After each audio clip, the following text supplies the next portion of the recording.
আমার দিন যাপনের ডায়েরিতে সকলকে স্বাগত। সেদিন ছিল সরস্বতী পুজো। সকাল থেকে ছিল ব্যস্ততা তুঙ্গে। প্রথমেই চলছিল সিংহাসন গোছানোর কাজ। মা সরস্বতীকে কোথায় বসানো হবে সেই বেদিটি তৈরি করা হচ্ছিল। মেয়ে এইসব কাজেই ব্যস্ত ছিল সকাল থেকে। এই যে মায়ের বসার জায়গাটি তৈরি। এবারের ঠাকুরটি আনা হয়েছিল কালীঘাটের পটুয়াপাড়া থেকে। মেয়ে এবং তার বাবা গিয়ে পছন্দ করে ঠাকুরের মূর্তি নিয়ে আসে। ঠাকুরের সাজসজ্জাও মোটামুটি আমার মেয়েই সব সম্পূর্ণ করে দিয়েছিল। অপূর্ব লাগছে মায়ের এই সাজসজ্জা, মন ভরে যাচ্ছে দেখে।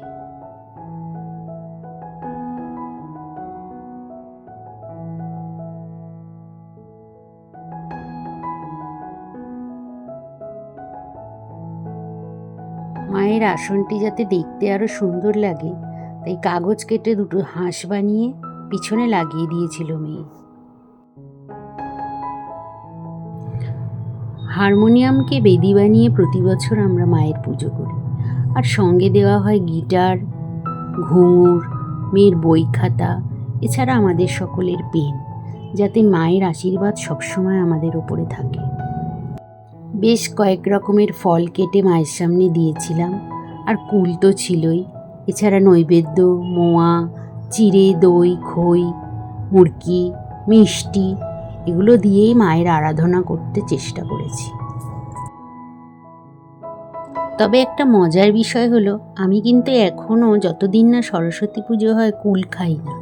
এ যেন আমার এক অভ্যাসে দাঁড়িয়ে গেছে। আমরা নিজের হাতেই প্রতি বছর মায়ের আরাধনা করি, মন দিয়ে মাকে ডাকার চেষ্টা করি। মা যেন আমাদের সকলকে আশীর্বাদ করেন, ভালো রাখেন, এই কামনা করি।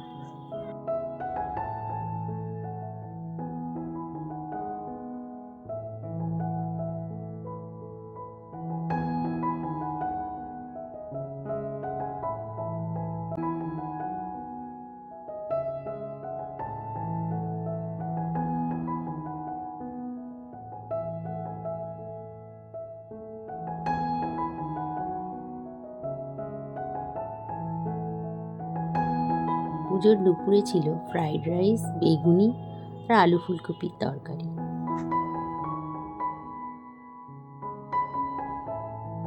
এরপর মা মেয়ে বেরিয়ে পড়লাম মেয়ের বর্তমান নাচের স্কুল ইন্দ্রাণী দত্ত কল্যাণীনিকেতনে। আর যাওয়ার পথে পড়ল এক বারোয়ারি সরস্বতী পুজোর প্যান্ডেল। খুব সুন্দর, অপূর্ব মায়ের মূর্তি।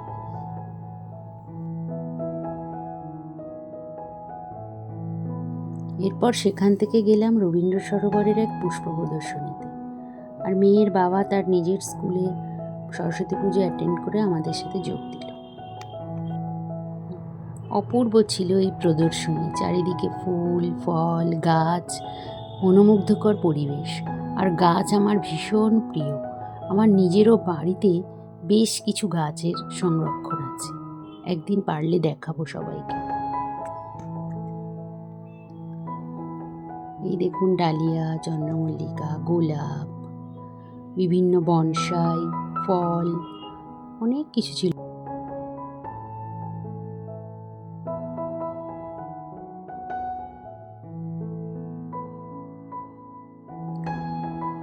সারাদিন ঘুরে ফিরে সন্ধেবেলা বাড়ি ফিরে তারপর চলল পরের দিন শীতল ষষ্ঠীর গোটা সেদ্ধ সব জোগাড় যন্ত্র।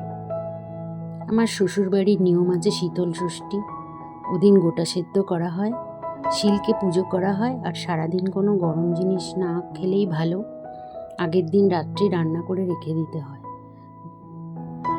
পরের দিন দধিকর্মার দই, খই, মুড়কি মেখে সবাইকে দিলাম। আজ এই পর্যন্ত। সকলে ভালো থাকবেন।